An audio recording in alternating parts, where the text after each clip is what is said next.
Magandang araw mga boss. Ngayon mga boss, andito kami ni Boss Mike sa aming taniman ng sili. Dito sa aming taniman ng sili na nasa gitna ng tubigan. So ang tanong lagi nila kung mabubuhay ba sili rito.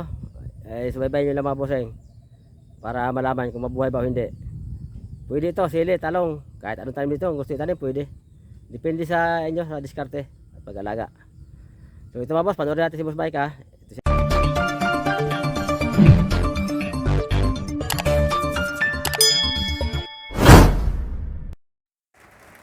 So ayan nga si Boss Mike mga bossing. Nag-ano kami, ang ginagawa namin ngayon ni Boss Mike, nilalaliman namin yung mga kanal ng taniman namin ng sili. Kasi ulan-ulan dito sa amin na ayaw tumigil may bagyo pa ngayon. Nung ano pa yan, nung nakalipas sa buwan pa, nilagyan ko ng kanal yan. Kaso lang, ulan ng ulan siya. Bumalik yung ibang lupa sa gitna. Kaya laliman pa namin para pag nagtanim kami sili dyan sa bandang unang linggo ng August, hindi masira tanim yung sili. Kaya hanggat wala pang tanim, nilalaliman namin yung kanal. Ang bed mga boss namin, ano yan, 50 cm yung taas ng bed. Talagang tinaasan namin kasi nga, ano ito, lowland area nga tabi irrigation na kasi itong taniman namin dito Hindi na wala ng tubig talaga yan lalo nga tabi pa ng palayan. Ito lang yung ano, yung irrigation canal yan. Masukal na lang. Ayan. Diyan dumadaan yung tubig, papunta sa mga bukid, sa mga palay na yan. Kaso nga lang ngayon wala siyang agos. Kasi nga may bagyo, hinold yung tubig doon sa ano, sa reservoir water, hindi pinaagos. Yan mga boss, kasi marami kasi nagtatanong sa atin na sabi nila boss, pwede ba magtanim ng sili, talong sa mga lowland area? Pwede naman, basta kung magtanim kayo sa lowland area, katulad ganito ginagawa namin ni Boss Mike, kailangan yung mga bed ninyo, itaas nyo lang yung plat, nakataas yung plat, tapos yung mga kanal nyo, dapat mayroon mga exit. Maglagay-lagay ng maayos sa drainage para pag umulan, yung tubig tatakbo lang siya, hindi siya diyan hindi aapaw sa babaw ng plat. Ibig sabihin, habang umuulan, tuloy-tuloy lang yung takbo ng tubig palabas. So ang tanim hindi maano. Kasi sa kanal yung tubig sa babaw naman yung tanim, hindi naman siya mamamatay. Kasi itong area na to na pinapalahan ni Boss Mike, lagi namin ito tinatam na sili, taon-taon naman Ilalagay ko mga boss sa description ng video na ito yung link ng actual video ng tanim namin sili dyan noong 2021 tsaka 2022. Ilagay ko lang para makita yung actual kung ano yung itsura ng sili dyan na sa gitna ng tubigan na katulad dito sa lugar na to, para magkaroon kayo ng idea. Doon sa mga boss natin na nagtatanong kung pwede ba talaga daw sili sa ganitong lugar, sa mababa, pwede naman, hindi lang sili. Nakadepende nga yan mga boss sa diskarte ninyo. Kami, ang may payo ko sa inyo doon sa mga baguhan na gusto magtanim sa ganitong lowland area, sigurado yun lang ang mga drainage nyo maayos, malinis. Yung lahat ng daluyan ng tubig, kailangan na maayos talaga, naka-open. Para pag ulan ng ulan, ang tubig, tuloy-tuloy lang agos palabas. Katulad dito sa amin doon yan lalabas sa may palay sa dulo, yung may mga palay na yan, dyan. Kasi yan mga boss yung nakikita yung tubig sa kanal, hindi mawawala yan kahit may tanim na sili. Habang buhay ang sili namin dyan, yung tubig sa kanal, hindi yan mawawala. May tubig yan. Kahit hindi siya umulan. Kasi nga, yung pinakita ko sa inyo sa bungad, yung uluhan ng, yung mga kama, yung mga plat, ay mismo irrigation. Irrigation kanal. Kaya yung tagas ng tubig, dyan talaga pupunta sa kanal. Hindi siya mawala ng tubig. Tapos pag ulan pa ng ulan, tapos yung mga palay, may mga tubig din yan, tagas, dyan pupunta sa mga kanal. Kaya may mga kanal dyan na maayos talaga. Tingnan nyo yung mga kanal namin, diretso lahat yan At saka meron meron yung mga exit sila, may exit. Para yung tubig hindi siya maabala pag agos. Tuloy-tuloy lang palabas. Mabubuhay ang tanim dyan mga boss sa ganito. Kasi ilang beses namin tinatam niyan to Taon-taon naman halos bumabagyo nakaraan nga, lakas ng bagyo pa nakaraan taon yung Carding at saka Paeng okay naman sili, kumita naman kami dito nakaraan. Malaki rin pinagbila namin dito nakaraan sa sili. Kasi ito nga mapalay nga may mga tubig yan, siyempre ang tagas niyan dito sa kanal pupunta. Hindi siya pupunta sa ibabaw ng plat. Kaya yung tanim dyan, O, mabubuhay naman. Kaya doon sa mga boss natin na nagtatanong kung talaga bang mabubuhay, ilalagay ko lang alam mga boss sa, ano, sa description ito yung link ng actual video para makita nyo, magka-idea kayo. At ito mismo, subaybayan nyo ito mga boss ha.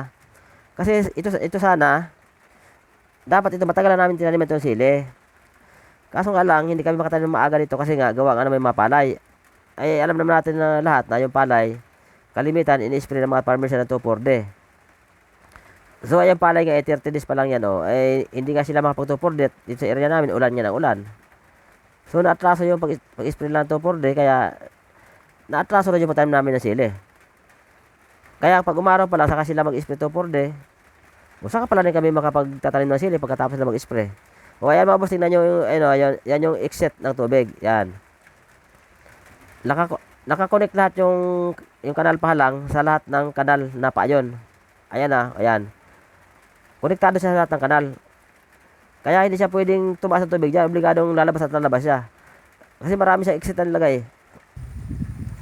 Lahat ng kanal ay nakakonect sa kapwa kanal. Kaya yung tubig, mabilis yung daloy, tuloy-tuloy siya. Hindi siya naabala.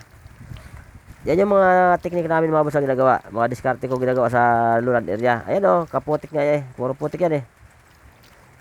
Ayan nga, sabi ko kay Boss Mike, laliman namin yung ano, laliman namin yung kanal muna.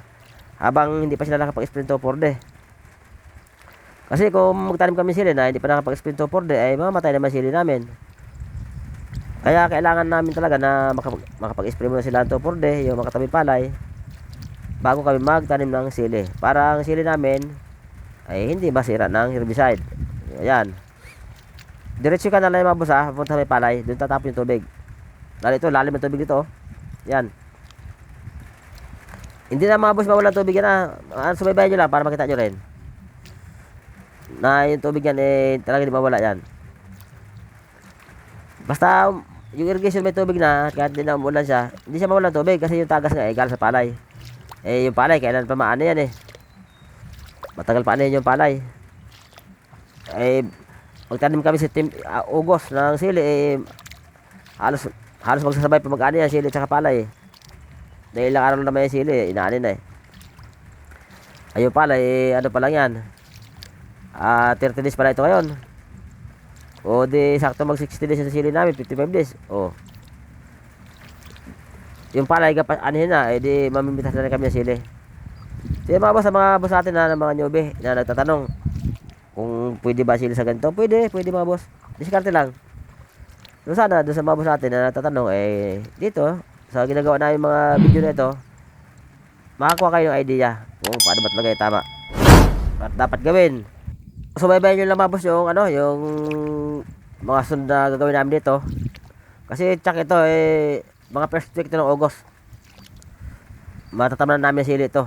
Nag-antabay lang kami dito sa ano, sa may palay kasi mag-i-spray pa sila ng 2,4-D. So pagka-spray sila, ngayon ano pa lang ng mga pizza ngayon, July 27 ngayon. Basta makapag-spray sila dahil yung punla naman namin ano na rin. Inantabay namin makapag-spray lang. Ay ayaw pa kasi umaraw. Grabe ulan dito kasi bagyo eh. May bagyo igay kasi. Kaya naabala yung pag-spray ng ano. Ang putik ito mga boss, grabe putik ko. Yan makita nyo, grabe putik. Kaya yung pinapalang ni Boss Mike talagang napakaputik. At ang lalim ng tubig sa kanal oh.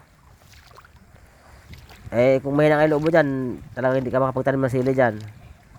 Dito naman, kahit anong itanim dyan, pwede naman. Dito sa amin kasi, ganito rin. Tinataman niya ng milon, pakwan, kalabasa. Mabubuhay naman dyan kahit na ganyan na lulan, basta mayroon lang kanal na ganyan. O siling, talong, pwede rin. Kung ano gusto itanim, basta malaga dyan yung mga drainage kanal, iayos nyo. Huwag nyong hayaan na barado. Kailangan naka-open lahat. Para ito, pag umulan, tuloy-tuloy lang. Hindi siya nag-i-stack. So, ang ugat ng tanim, hindi siya mapiktuhan, di ba sira? Sobrang putik pare ah. Matindi itong putik na to.